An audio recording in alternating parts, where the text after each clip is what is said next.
पुढचा प्रश्न, युगंधर ही कादंबरी कोणी लिहिली? बघा, कादंबरीवर पण भरपूर प्रश्न आहेत, त्यामुळं महत्त्वाच्या कादंबरी आणि त्याचे लेखक हे पण पाहून ठेवायचं आहे. तर युगंधर ही कादंबरी शिवाजी सावंत यांनी लिहिली आहे. पुढचा प्रश्न, खालील वाक्यातील प्रयोग ओळखा. ही कन्या सगुणा वरा नृपवरा कवनासी म्या देईजे.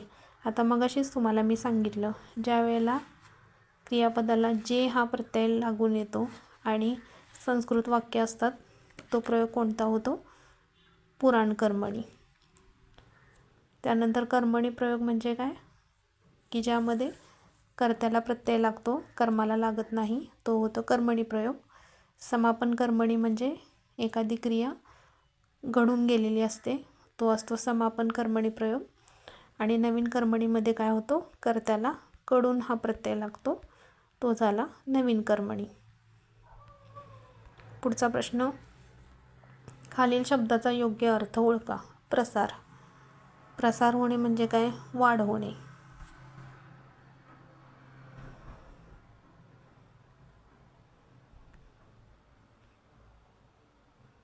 पुढचा प्रश्न, खालील शब्दाचा अर्थ सांगा. अन्वय, तन्वी, संबंध, अन्वी, अन्वेषण. तर याचा अर्थ होतो संबंध. तर हा शब्द लक्षात ठेवा. अन्वय या शब्दाचा अर्थ आहे संबंध.